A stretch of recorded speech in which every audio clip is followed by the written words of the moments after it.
sunlight belum selesai, pakai ini nanti menurunkan, harus diturunkan kopi. Iya, soalnya ini panas drumnya nih, turunkan. Kalau mau dilanjutkan nanti kalau sudah selesai pemadaman baru nyala, kita latih nanti. Di sini ya, ketika ini. Ini ya, ini ya. Kita begini aja ya. Mau dipakai nanti dari satu dulu. Pakai manual dulu.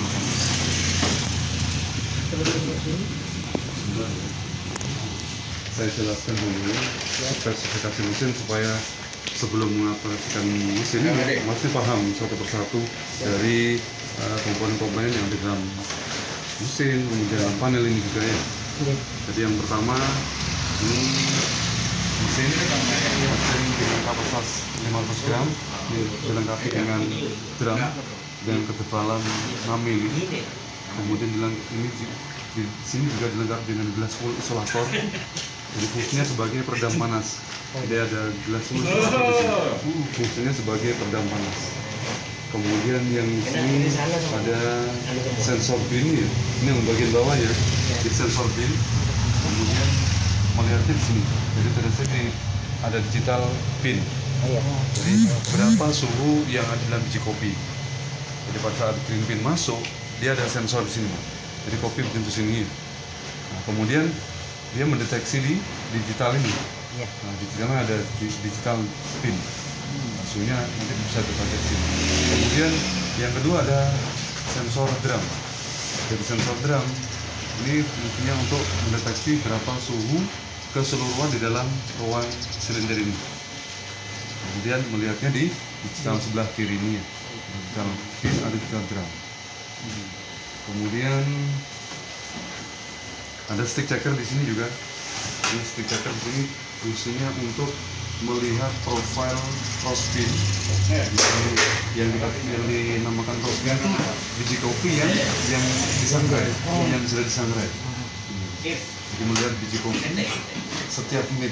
Ini fungsi stick checker namanya. Jadi untuk melihat profil atau warna biji kopi setiap menit. Kalau masih tahap belajar 1 menit bisa diambil biji kopinya, warnanya ya. Jadi menghafal warnanya. Diambil 1 biji atau 2 biji nanti. Menit pertama. Kemudian menit kedua diambil lagi, ditaruh di sini buat pengamatan. Sampai di menit ke-12. Menit ke-12 atau menit 13. Jadi perubahan warna dari green, kemudian memucat, kemudian yellow, kemudian coklat sebagian sampai coklat penuh atau brown. Nanti mesin bisa menghafal. Oh, di menit sekian warnanya seperti ini. Di menit sekian warnanya seperti ini. Itu ini. Iya. Kemudian di sini yang di dalam panel sini ya, yang berapa panel di sini ada speed control atau drum speed. Ini fungsinya untuk mengatur putaran dari drum. Jadi putaran atau RPM namanya Mas ya. Jadi putaran dari drumnya ini RPM-nya berapa, pakai berapa. Kalau untuk setengah kilo biasanya menggunakan RPM 80 sampai 100. Kalau setengah kilo. Kemudian kalau untuk 1 kilo ini biasanya 60 sampai 70. Nah, ini karena kapasitasnya 500 gram, kita menggunakan 80 sampai 100 ini. Jadi boleh 80, boleh 90, boleh 95 sampai 100 ini. Itu untuk yang setengah kilo. Yang setengah kilo ini kita pakai 80 ini. Kemudian tadi jelas yang di sini ya. Nah, di sini ada tombol lampu di sini. Tombol lampu ini kita nyalakan siang ataupun malam. Supaya pada saat menyalakan mesin roasting pada waktu malam hari, maksudnya tidak bingung melihat warna biji kopi di bawah lampu. Jadi kalau misalnya siang boleh dihafal, kalau pakai lampu siang nyalakan. Meskipun di sini udah terang ya, nyala. Jadi coba dinyalakan lampu. Kemudian setelah di bawah lampu biar begini. Kemudian baru sini ya. Ada perbedaan pastinya ya. Tapi kalau misalkan mau menghafal, mau menyalakan lampu siang hari boleh, supaya pada saat malam hari roasting maksudnya nggak bingung. Karena nggak sama warnanya. Di bawah lampu sama pakai ini, pakai sinar matahari. Kalau sudah hafal nggak perlu pakai lampu siang, sudah hafal. Kemudian lagi ini ada power burner ya. Dia ada potensio power burner. Ini untuk mengadjust atau mengatur besar kecilnya dari api burner ini. Ini namanya power burner. Di potensio power burner. Kemudian sini tombol start. Jadi ini untuk menyalakan burner. Jadi awal startnya menyalakan burner di sini. Kemudian di sini ada reset ini tombol reset. Misalkan ini nggak fungsi, kok nggak jalan ini ya, power bar-nya kok nggak besar, kok nggak kecil ini. Ini aja di reset nanti ya. Jadi ini mengaktifkan lagi. Kemudian ini ada power, jadi power emergency. Ini induknya di sini, induknya ini. Jadi menyalakan mesin, caranya ini posisinya awal ya. Saya matikan dulu. Jadi tekan, kemudian diputar arah kanan, lepas. Ini ya. Matikan jangan, kalau mematikan tinggal tekan aja nih. Tinggal tekan aja ini ya. Iya. Tetapi mematikan mesin nggak boleh dalam kondisi masih panas memulai. Harus Iya. Jadi harus di bawah 40. Jadi 37, 35, 32 semakin dingin turbin ini atau drum ini ya dalam mesin ini semakin bagus nih. Mematikan mesin. Jadi kalau misalkan masih 140, 180 dimatikan. Nah, nanti itu nggak boleh, nggak sesuai dengan prosedur.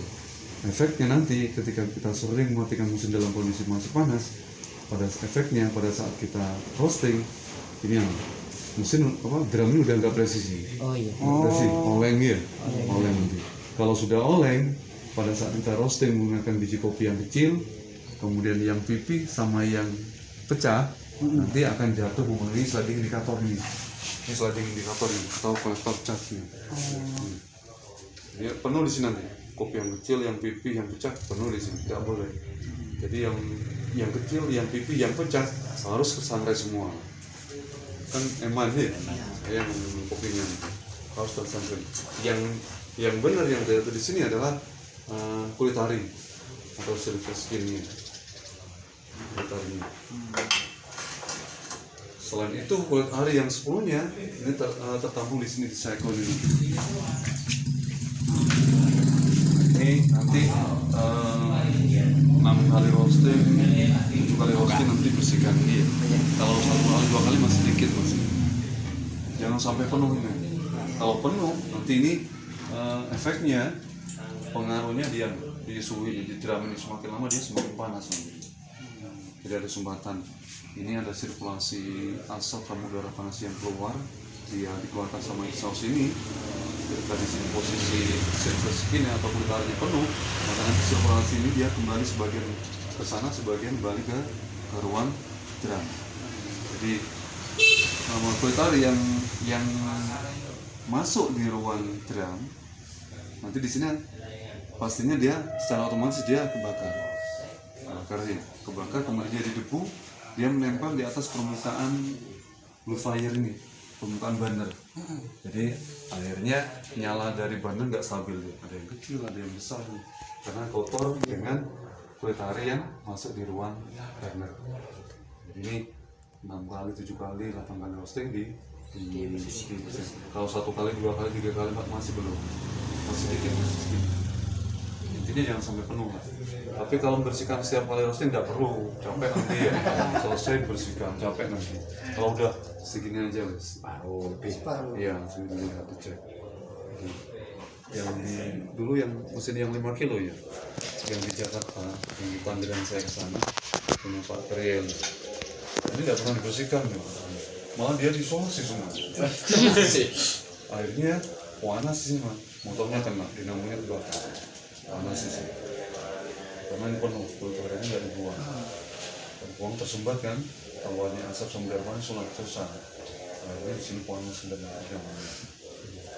Tapi untung nggak sampai mati. Kalau sana ada perangkat wifi, jadi nanti saya coba konekkan pakai Android. Ini sudah bisa dihubungkan pakai laptop, juga bisa dihubungkan pakai Android, pakai HP. Nanti saya coba nanti.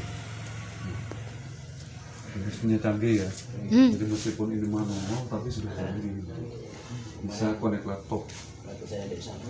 Pasti ikut ya sana yuk. Oh, iya. sama Mas itu ya, berdua. Iya. Atau enggak gini, kita nanti sekalian juga diajari, Iya. langsung praktek juga. Iya, Ya. saya bawa laptopnya. Oh, Saya iya. bawa laptopnya. Kemudian Android juga pakai HP kita koneksikan juga. Iya. Pakai wifi mesin kan? Pakai wifi mesin kok ini. Iya. Langsung diajari kopi ya. Iya. Pengisapan dari saus ini. Ini ada batasannya, ada pengaturannya. Ada pengaturannya. Kalau misalnya kita preheating ya, kita coba pakai 3 atau 4. Jangan langsung tinggi ya, jangan langsung penuh.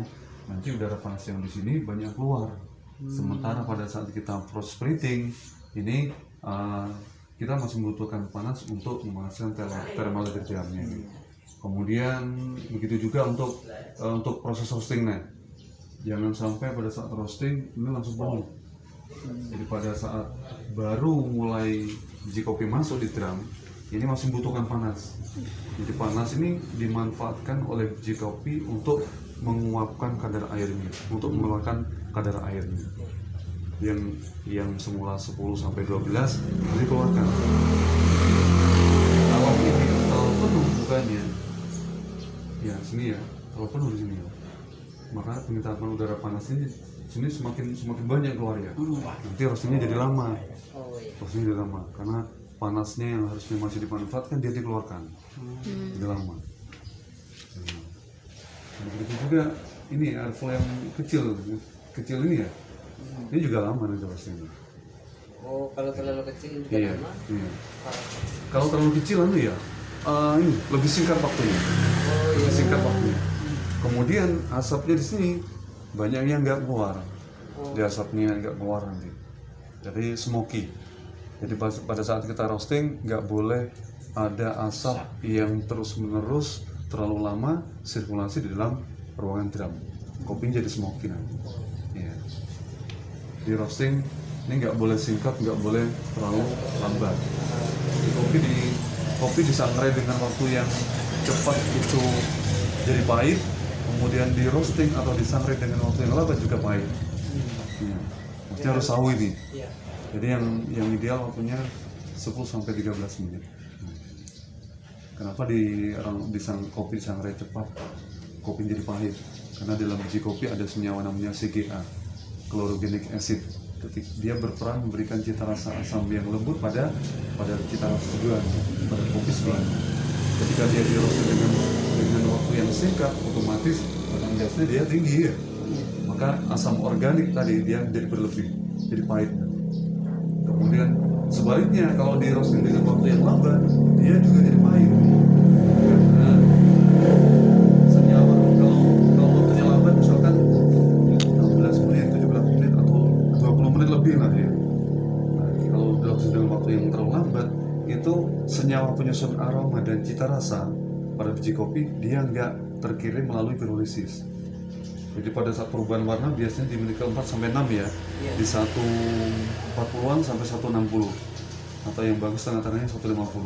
Ketika mencapai suhu itu dia ada perubahan warna, kemudian bersamaan dengan perubahan warna senyawa penyusun aroma dan cita rasa dikirim bersamaan dengan perubahan warna tadi.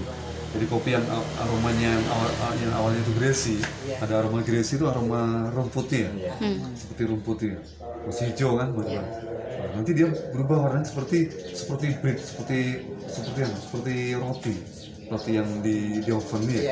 Kemudian juga seperti popcorn, seperti jagung yang dibakar. Di harum manis. Nah, di sini di fase maillard nanti banyak yang dijelaskan. Jadi ilmu kopi banyak sebenarnya. Kan satu hari nggak selesai. Jadi saya belajar di Balai Pusat Penelitian Kopi Kakao itu 14 tahun. Belajar kopi sama kakao itu lama sekali. Di sini didulukan Iya. kepada baca. Paling dia basicnya tahu lah. Iya. Dasar-dasar. Sambil praktek di sini nanti kalau ada kendala-kendala saya bisa tanya-tanya sama saya kasih nanti ilmunya nanti. Di pantai di sana juga bisa nih dari Jember kan. Ya, bagi-bagi ilmu nanti ya Mas. Biar Masnya pinter kopi nanti.